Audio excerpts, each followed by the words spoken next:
En 1962, à Haïti, Clervius Narcisse meurt et est enterré devant toute sa famille. 18 ans plus tard, il réapparaît devant sa sœur ébahie. Il aurait été réduit à l'état de zombie par un sorcier. Après avoir assisté impuissant à son propre enterrement, car il ne pouvait ni parler ni bouger, son cercueil a été déterré. Il a été forcé de travailler en tant qu'esclave dans une plantation avec d'autres zombies. Mesdames et messieurs, bonjour! Si je vous dis zombie, vous pensez certainement aux personnages de fiction dans Resident Evil, Walking Dead ou Shaun of the Dead. Et si je vous dis que les zombies existent pour de vrai, vous n'allez sans doute pas me croire. Et pourtant, le processus de zombification existe bel et bien dans la nature. En 1859, le naturaliste Alfred Russel Wallace répertorie un exemple de fourmi zombie. Il s'agit d'une infection par un champignon appelé Cordyceps qui prend peu à peu le contrôle de l'insecte. En effet, il s'attaque à son système nerveux. Après un mois d'affection, le champignon contrôle ses muscles et l'oblige à quitter son nid et à grimper en haut d'une plante. La fourmi meurt et le champignon peut propager ses spores en hauteur afin de contaminer d'autres hôtes.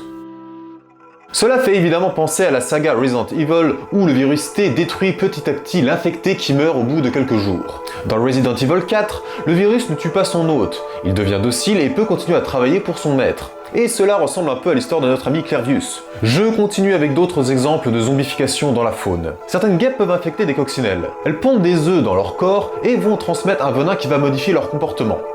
Le bébé guêpe se nourrit du corps de la coccinelle qui va la protéger comme son enfant. Ce qui est dingue, c'est que la larve ne tue pas son hôte, qui peut survivre et reprendre une vie normale après ça. C'est à peu près la même chose pour les saculines, des parasites qui vont affecter des crabes.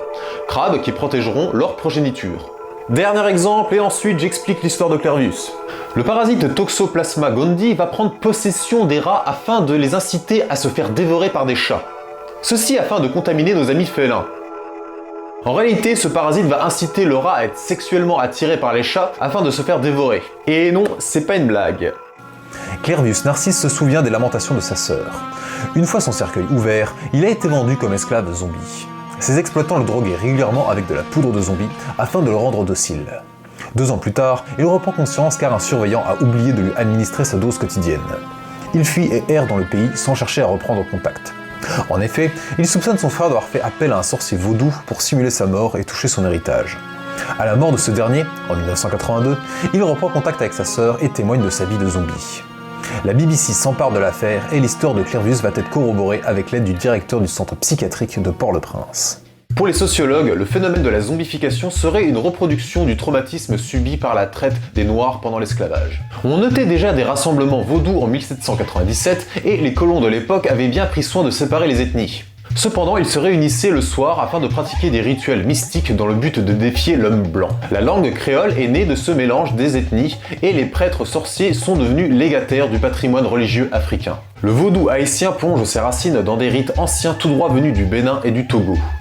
Il vénérait des puissances invisibles nommées les vaudus, des esprits divinisés de morts importants, soumis à Mahou, le grand dieu créateur. Alors je suis vraiment désolé si j'écorche des noms, Il se manifeste en prenant possession d'un des villageois qui devient son porte-parole. Ce qui est surprenant, c'est qu'il faut se faire baptiser catholique avant de suivre la voie vaudou. Bon, tout ça c'est bien joli, mais je vous ai pas encore dit comment créer un zombie. On sait que c'est possible et on sait d'où ça vient, mais il nous reste à savoir comment les sorciers procèdent. Des chercheurs ont constaté que les sorciers haïtiens utilisent une poudre spéciale pour transformer leurs victimes en zombies. Un poison versé le plus souvent dans la chaussure ou sur le dos de la personne visée, afin qu'il imprègne sa peau. C'est pourquoi il est important de porter des chaussettes quand on met des chaussures. Des études récentes montrent que cette préparation contient des ossements humains, des restes de lézards et des carcasses séchées d'un bouffo marinus, un crapaud très venimeux.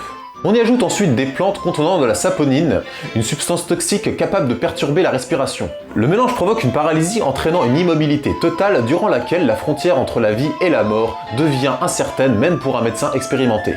Selon le Dr Wade Davis de l'université de Harvard, ce poison confectionné par le boco est d'autant plus efficace que la victime est persuadée des pouvoirs de son tortionnaire. Parallèlement, ces théories sur la composition de la potion de zombie ont été largement critiquées et ont divisé les chercheurs.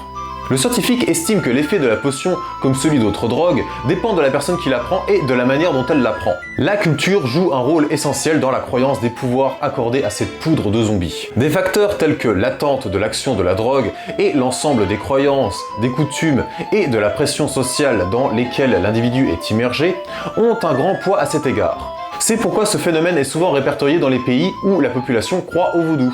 Voilà, vous savez désormais comment créer des zombies. Et c'est pas une raison d'essayer, hein. Je vous remercie d'avoir regardé cette vidéo, n'hésitez pas à vous abonner à la chaîne et à me suivre sur les réseaux. A bientôt pour plus de vidéos, salut à tous.